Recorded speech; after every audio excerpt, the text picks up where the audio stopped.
Produced and distributed by the National Organization for the Reform of Marijuana Laws in Washington, D.C., this is your NORML Daily Audio Stash, the growing truth about cannabis.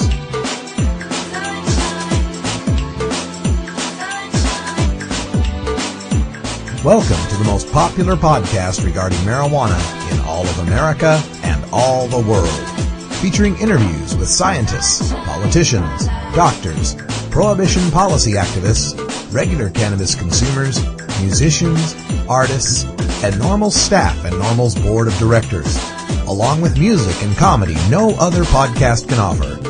You can always find out more about the show at our website, stash.norml.org, and continue the education and conversation on our blog as well. We're ending marijuana prohibition with education, one listener at a time. The podcasting and blogging technology for the NORML Daily Audio Stash is provided by Red Aphid Interactive Media. Visit www.redaphid.com. It's Monday, April 21st, and it's 4:20 somewhere in the world. I'm your host, Radical Russ Belville. We hope you enjoyed the special 420 music stash. In case you missed it, I put together 18 of the best token tunes from the past 10 weeks. It's a CD-length party stash with a continuous and eclectic mix of marijuana music, unbroken by commercials. As usual on Monday here on the stash, it's Political Activism Day, so we've got our Reformers calendar right after the news. Then, a big day of activism is planned for New Hampshire, where their Senate will be hearing testimony on marijuana decriminalization. We spoke with Matt Simon from the New Hampshire Coalition for Common Sense Marijuana Policy for the details. For our musical break on this Blues Monday, Cannabis Carry brings us a French-born bluesman named Jacques Grant and a happy little tune called Everything's Gonna Be Alright. Wait a minute. Happy blues from a French dude? Now I've heard everything. And to conclude our stash today, we trek out to my birthplace of Boise, Idaho. I spoke with Cameron Rose with Committed Americans for Marijuana, who is leading the organization of the City of Trees' participation in the Million Marijuana March this coming May 3rd. And remember, if you're a business or nonprofit who'd like your message heard on the Daily Audio Stash or the NORML Weekly News, you can advertise with us. We have rates for every budget and a 10% discount for nonprofits. You can target your message to the focused audience of enlightened cannabis consumers that you're looking for. With over 28,000 daily downloads and hundreds of thousands of embedded players on websites worldwide, advertising with NORML is the most effective way of reaching your potential customers. Just send us an email at stash@norml.org and we'll have you on the air in no time. So sit back and relax with your favorite strain. It's time for your NORML Daily Audio Stash.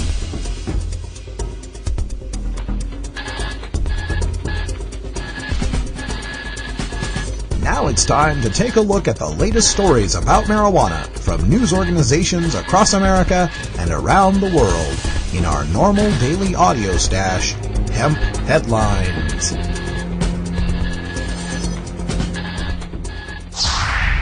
Well, of course, today is April 21st, and yesterday was 420, the annual holiday of marijuana aficionados worldwide.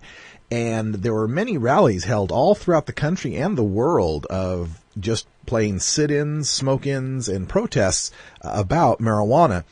Go around the country here and look at a few of the stories. We have, of course, the biggest rally probably that takes place at the University of Colorado. According to the Rocky Mountain News, around 4:20 p.m. there at the University of Colorado, they estimated about 10,000 people lit up right out there in public. According to the news releases here, no citations were issued and there were no arrests, but they did have 4 medical incidents and 2 people were transported to local hospitals, one for a seizure and one for dehydration. So good news about the arrests, that there were no arrests there. Elsewhere in Colorado, in Denver, we had a rally at the Denver Civic Center Park. According to CBS 4, In Denver, there was about 1,000 people that lit up there, and the Denver police say they arrested only one person during the rally. So good news coming out of Colorado. Also in Pennsylvania, we get note of a smoke-in at the Meadville Diamond Park that had 2 teenagers being arrested there. And Canada gives us a couple of tales of the 420. Up in Canada, we had a rally at the Vancouver, British Columbia. Thousands, it said, came to smoke pot in Vancouver for 420. And also on the other side of Canada, in Ontario, Niagara Falls, they have an anti-prohibition rally on Highway 420. Yes, there's a Highway 420 that runs through Canada, runs right through Niagara Falls, and the activists there say this began about 5 years ago around that Highway 420. So plenty of rallies, and of course California also. We had news here from Redwood Park, from the Eureka Reporter, Redwood Park, California. They had about 1,000 people gathered there to celebrate 420. And again, 10 police officers patrolling the scene, but no word of any arrests. So this is almost becoming a de facto holiday in the United States, and police are learning that the crowds that are associated with 420 are pretty manageable and calm and very responsible adult marijuana smokers who aren't going to give many problems to the police in large gatherings. I can't imagine if you had a gathering with 1,000 or 10,000 people where alcohol was being served that you could say the same thing. New Hampshire Senate hearing tomorrow on marijuana decrim in Concord, New Hampshire. The New Hampshire Senate Judiciary Committee will hold a hearing Tuesday, that's tomorrow, to consider a bill already passed by the House to reduce penalties for small-time marijuana violations. House Bill 1623 would eliminate the possibility of jail time for possessing less than 1/4 of an ounce of marijuana, reducing the penalty to a maximum fine of $200. Current penalties for such a violation in New Hampshire include up to 1 year in jail and a maximum $2,000 fine, in addition to carrying a conviction that can bar people from opportunities including student financial aid, employment, and housing assistance. The proposed change would reduce the conduct from a serious misdemeanor to a violation, which carries few collateral sanctions. The legislation received a boost recently with the release of a Mason-Dixon polling and research telephone survey of 625 registered New Hampshire voters showing that 53% of Granite Staters favor similar reforms. In fact, the poll asked voters to consider an even higher threshold amount of 1 ounce of marijuana and a lower fine of $100. Only 34% of those polled oppose such reforms. The poll was conducted April 7th and 8th and was commissioned by the Marijuana Policy Project, Washington, D.C., working with the New Hampshire Coalition for Common Sense Marijuana Policy. You can learn more about that at nhcommonsense.org. Who wants to be pick number 1 from usatoday.com. Now, I'm a huge NFL football fan, so I'm always picking up on how the league treats its cannabis-using players. We've followed the stories of Ricky Williams and Michael Vick and Mark Stepnoski and others, and I'm always left wondering how the league can be so tolerant of so many opioid and narcotic painkillers used by their players, yet so intolerant of marijuana use. Well, I know why. It's because marijuana is illegal and painkillers keep star athletes on the field. The issue has been raised about the college football players predicted to be chosen early in the upcoming NFL draft. I caught this story on the usatoday.com.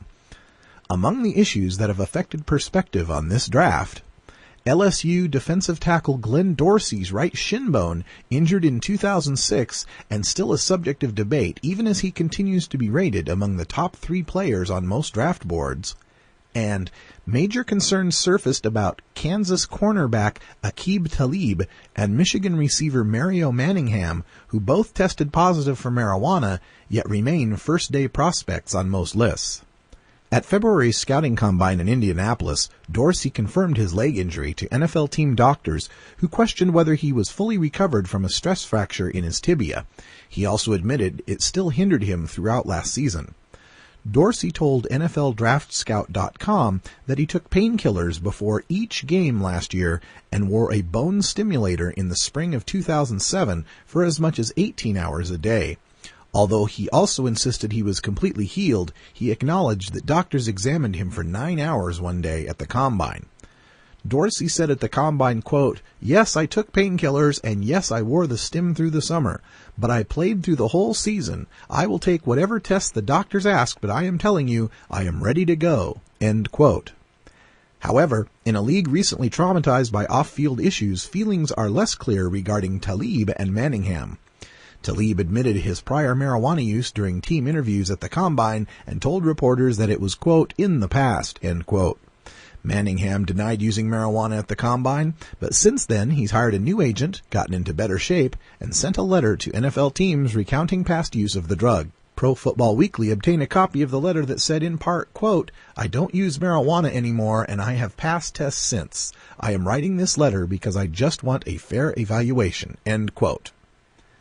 So here's the way it works out. The guy who played through an entire season with a fractured leg by gobbling Percocet, whose workouts have shown him to still be not completely recovered, he is just as much a draft day question mark as the two star players who've used marijuana. Come on, it's not like marijuana is a performance-enhancing drug. I'm pretty sure the players don't do bong rips before hitting the field. I mean, pro football plays are pretty complicated and short-term memory problems would hurt performance.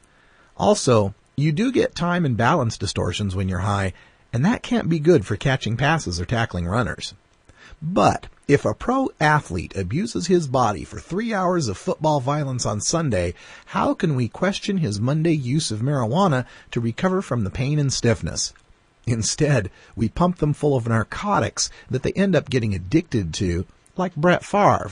Anyone want to bet that he wouldn't hold the all-time consecutive start streak for a quarterback without that stretch of Vicodin addiction?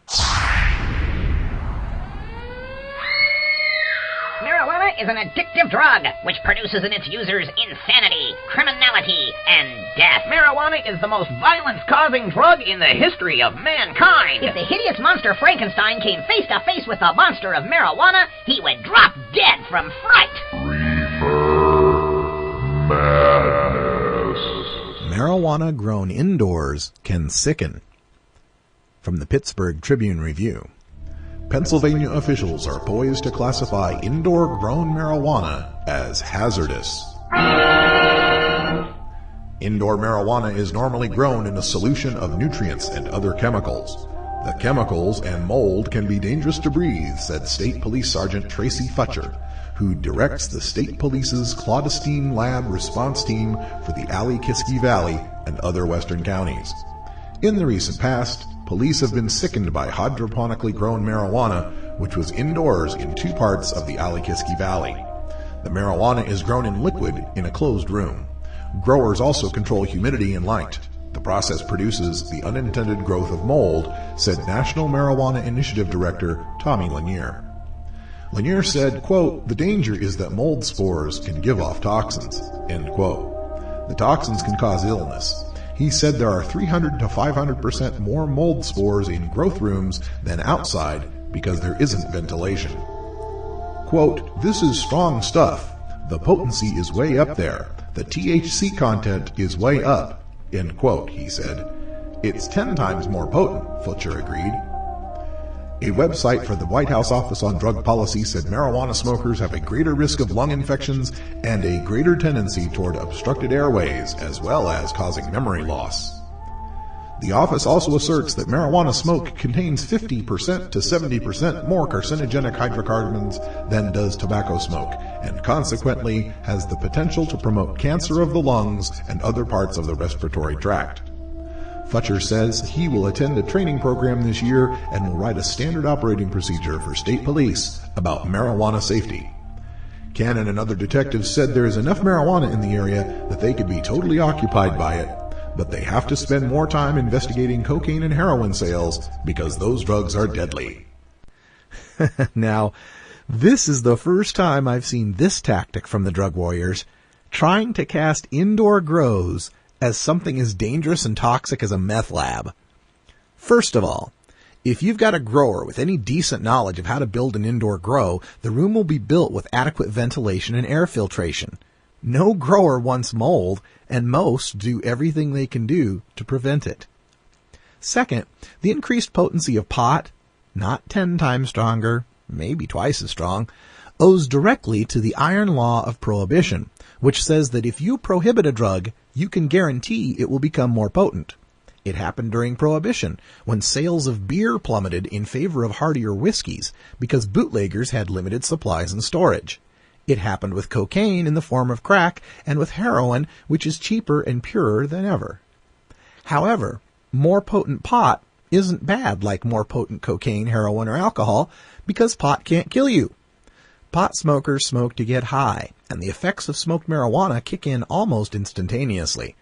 So if you had a joint of poor marijuana, you might smoke it all before you felt high. But if you had a joint of potent marijuana, you might smoke a puff and feel quite high enough. Third, it's a bald-faced lie to say that marijuana may promote lung cancers when studies by Dr. Donald Tashkin at the UCLA Medical School showed, in fact, that marijuana smokers showed no increased risk of lung cancer and that THC may actually have tumor-suppressing properties. Studies also show no increased risk of head or neck cancers. Finally, I had something to say about that part about memory loss, but it escapes me at the moment. Oh, yeah, I remember. Studies show that short-term memory loss is shown in marijuana smokers, but only while they are high.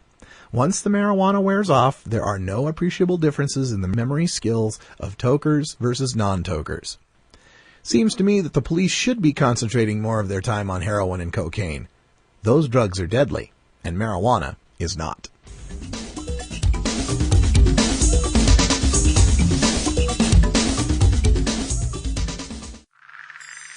Hello, I'm Paul Stanford from the Hemp and Cannabis Foundation, or THCF. Medical marijuana is legal in 12 states today, and THCF has medical clinics in 6 of those states. Our physicians help qualified patients obtain an authorization for medical marijuana in their state.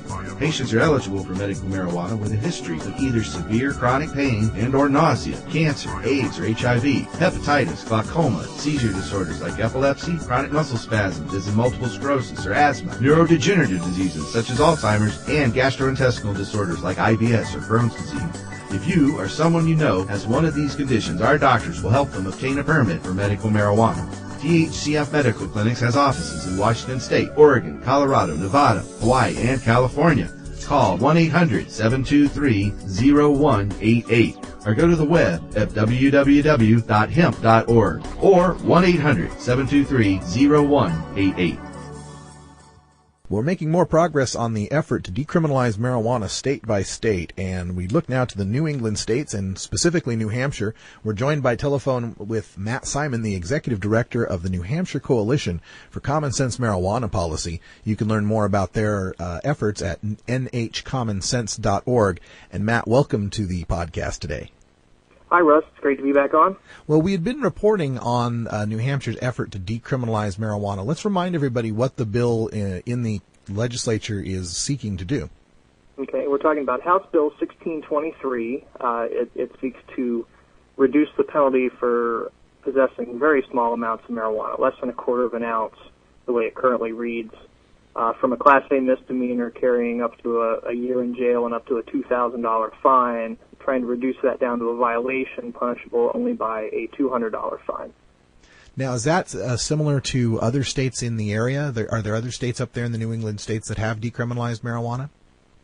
Yes, we look to Maine and mention Maine pretty frequently as an example because, our opponents in New Hampshire like to point out all these doom and gloom scenarios of increased drug use and horrible things that are going to happen in our state if we pass this. And Maine decriminalized a much larger amount of marijuana back in 1976. An ounce and a quarter or less there has been a violation since 1976. And when we point out that our neighbor next door hasn't threatened anybody with jail time for marijuana possession in 30-some years, and they obviously don't have any different of a marijuana problem than New Hampshire does, so the logic really clicks in for people. So where are we at now at the legislature as far as getting this bill passed?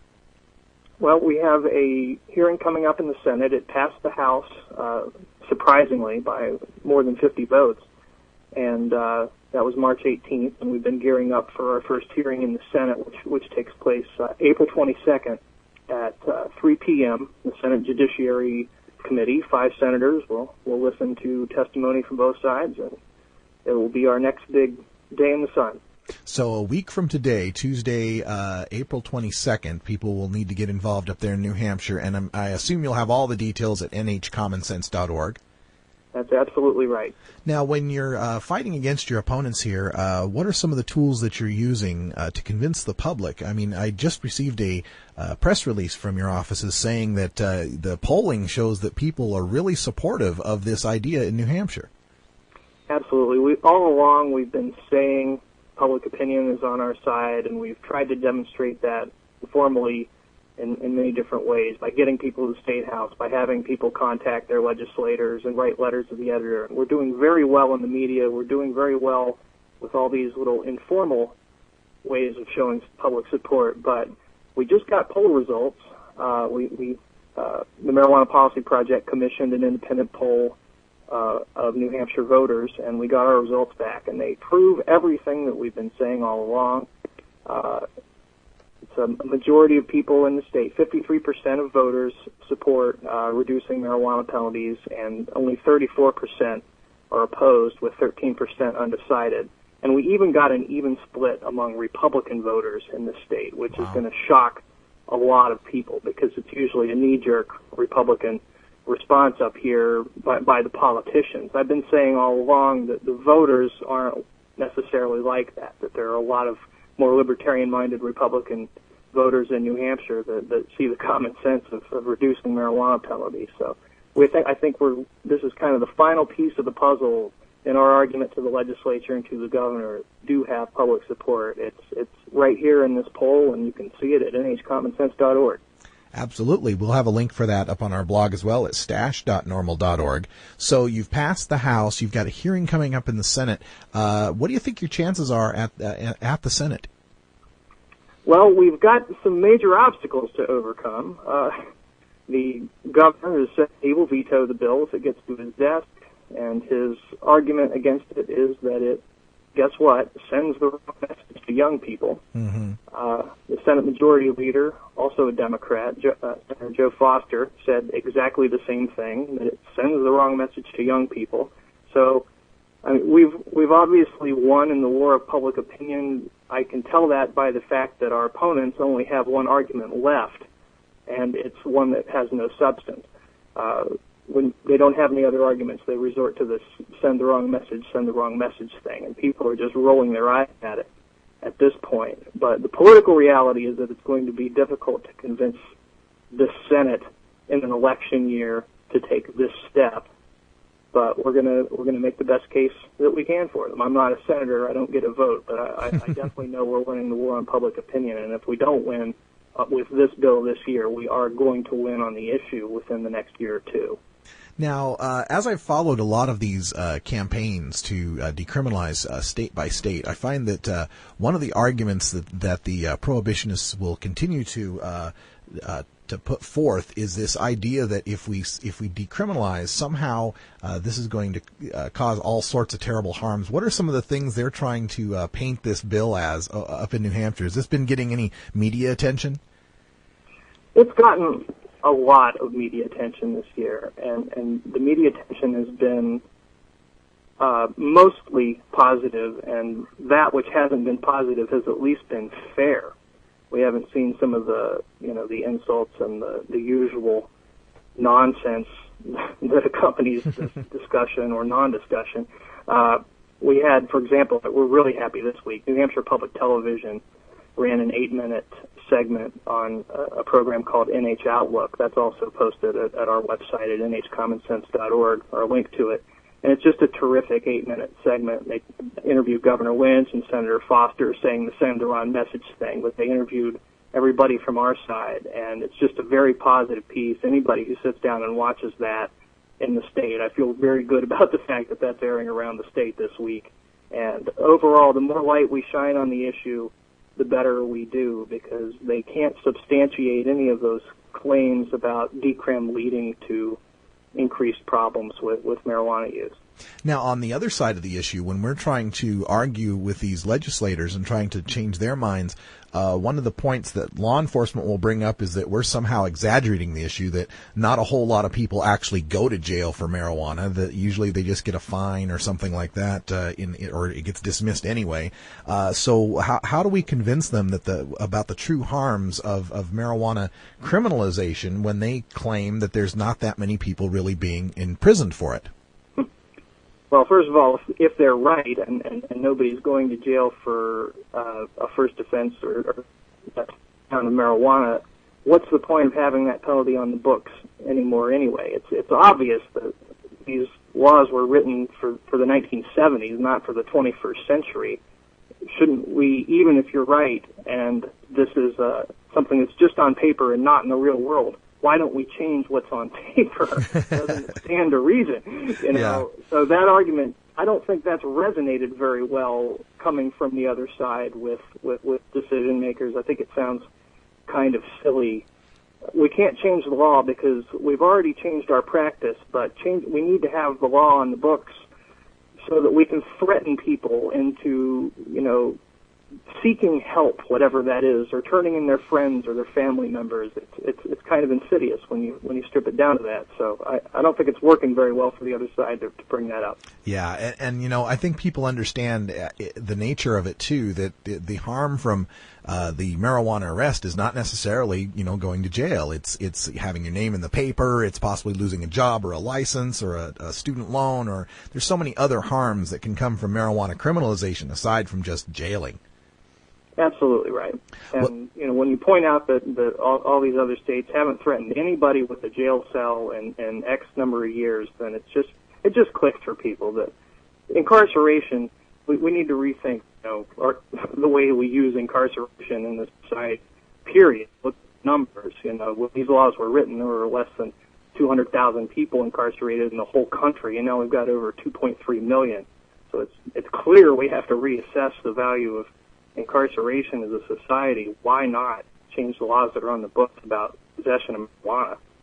Well, with the help of people listening out there, if you get involved at nhcommonsense.org and call the governor, call your senators, we can make a difference in New Hampshire. We can do this state by state because the public, as the polls show, are behind us. We'll have a link to that poll as well up on stash.normal.org. Matt Simon, the Executive Director from New Hampshire Coalition for Common Sense Marijuana Policy, thanks for joining us again here on the Daily Audio Stash. Hey, thank you, Russ. Have a great day.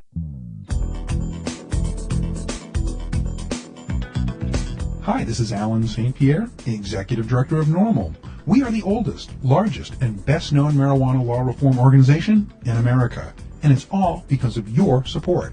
Take some time to join NORML at www.normal.org. Your membership supports this podcast, our websites, our policy research and analysis, and our annual conferences. Changing marijuana laws is a grassroots effort, and it starts with you, the stakeholder. Join NORML today and add your voice to the millions of cannabis consumers who demand equality with our beer-drinking friends.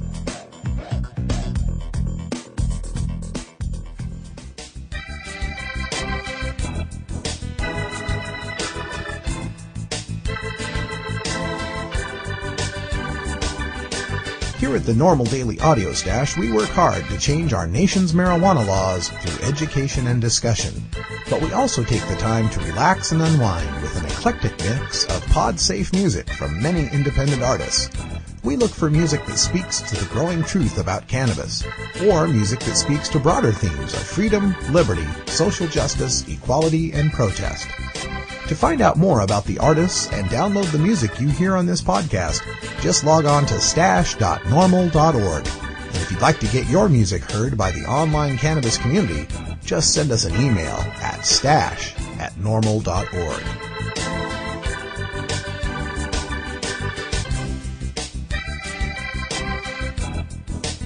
Welcome back from our special holiday weekend, Stashers. Now, can it be a blues song if it has an upbeat message? Reminds me of a joke. I was supposed to go to a blues club tonight to hear live music, but they canceled the show. I guess the performer had a pretty good day. Since I'm just not feeling all that blue after a fun-filled 420 weekend, Blue Monday's song has a happy ending.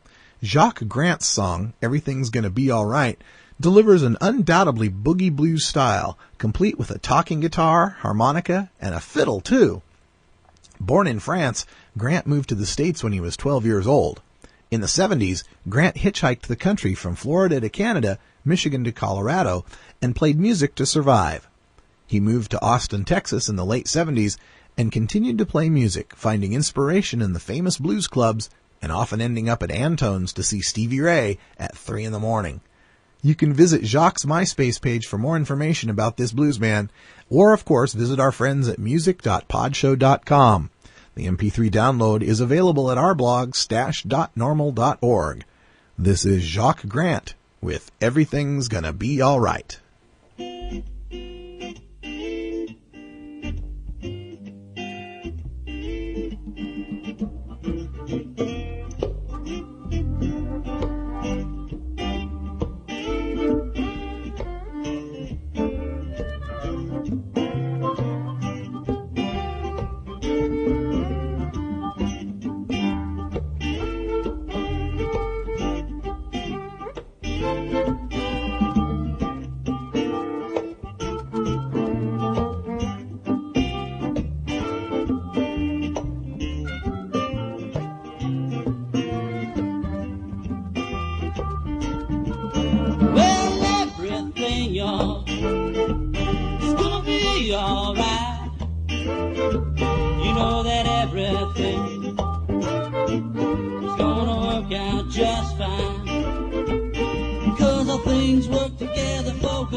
Hello,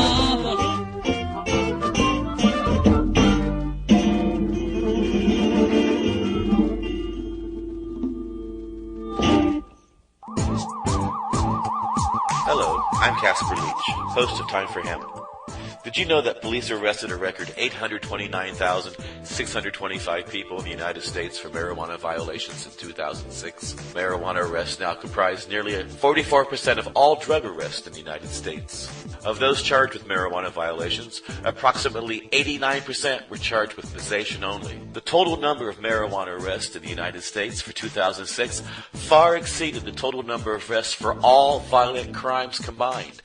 Enforcing marijuana prohibition costs taxpayers between $10 and $12 billion annually and has led to the arrest of nearly 20 million Americans. We must end this war on drugs. With your help, we can. Please join LEAP, the Law Enforcement Against Prohibition, and become part of the solution to ending this civil war. You can do so by going to leap.cc. Well, we're beginning to get ready for the Million Marijuana March all across the country and around the world and in some of the most unlikely of places. And we turn now to actually my hometown of Boise, Idaho, and we're joined now by Cameron Rose, who's in charge of Committed Americans for Marijuana. Cameron, welcome to the podcast. Thank you for having me. So the Million Marijuana March takes place on the first Saturday of every May, and this May 3rd will be that date. And tell everyone in the Idaho Treasure Valley area about the Boise version of the Million Marijuana March.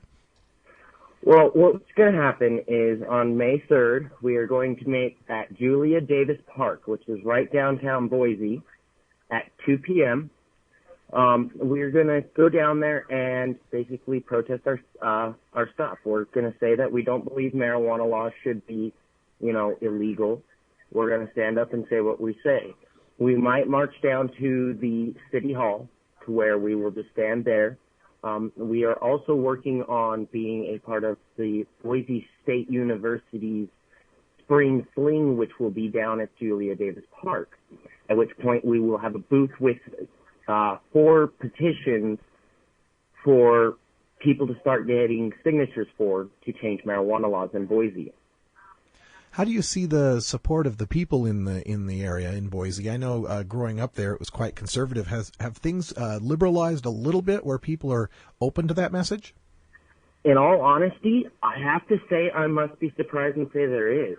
I found a lot of people in this state that are just completely for changing the laws. Maybe not completely for the legalization, but at least for medical marijuana and not it being a big police priority and attacking the personal users, I've found people from young to old, from the poor to the rich, that have all agreed that it should be changed. Well, that's great to hear, and coming out of Boise, Idaho, that's even better to hear. So yeah, I love hearing that. So Committed Americans for Marijuana is your organization, and we'll have a link up on our website at stash.normal.org so you can get all the information on this. So this will be is this, as far as you know, the first Million Marijuana March in Boise in our recent? No, I believe that this is the 8th annual in Boise. The guy that's been running it, that I've been working with, name is Reverend Thomas Hayes.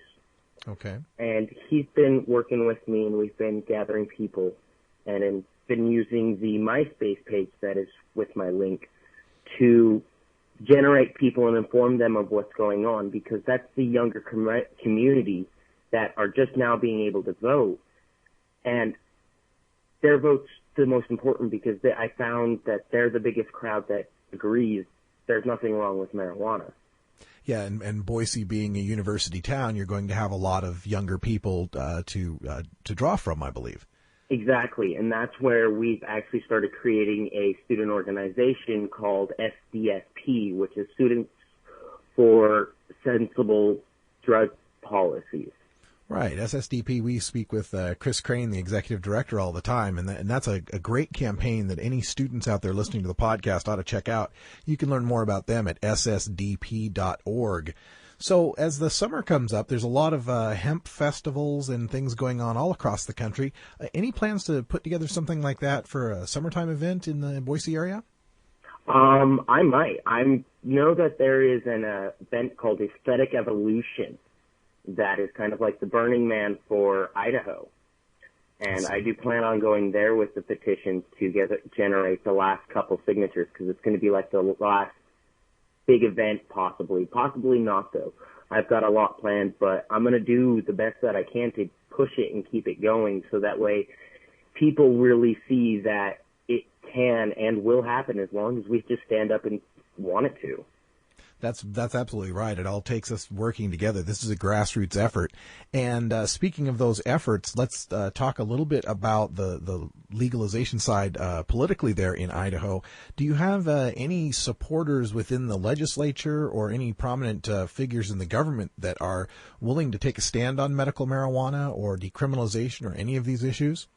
The way it's been explained to me is we do have people that will. They just won't stand up and do it themselves. Mm-hmm. They want somebody that will bring out these petitions and have the people vote on it, and then they'll back them. Now, does Idaho have a statewide initiative program where you can do a measure like that? We do have the statewide initiative petition. There's actually been a lot of discrepancies in which format to follow, and it's been a real pain in the butt. But we have gotten all the approvals. I'm going into one last meeting next Tuesday, in which I will get the final approvals for the petition, and the petitions will then be ready to start gathering the 6,465 signatures needed on May 3rd. Excellent. So May 3rd, Million Marijuana March Day. We want to make sure everyone gets involved with that at the Julia Davis Park, 2 p.m. on Saturday, May 3rd, and it'll probably be a beautiful day out there in Boise, Idaho, for everyone to march. Yes, I am looking so much forward to it. And just one completely unrelated question, true or false, Boise State's Fiesta Bowl win, greatest college football game ever? That is the Cinderella story. I'm not a BSU fan, but I watched that game, and that was an amazing comeback. As a guy who went to Boise State from 1985 to 1989 when we were always losing, it was one of the joys of my lifetime. I just had to take this opportunity to get that into the podcast. Well, thanks for joining us. This has been Cameron Rose from Committed Americans for Marijuana out there in Boise, Idaho. Check out the MySpace page. We've got a link to it up on our blog at stash.normal.org. Cameron, thanks for making time for us today. Oh, it was nice spending time with you. Thank you for downloading the NORML Daily Audio Stash, the growing truth about cannabis. We are produced by the National Organization for the Reform of Marijuana Laws in Washington, D.C. Our executive producer is Alan St. Pierre. Our deputy director is Paul Armentano. Our webmaster is Brian Judy. And web production is provided by Red Aphid Interactive Media. As always, you can catch up on the latest information about marijuana at www.norml.org. And you can interact and download from our Audio Stash blog at stash.normal.org.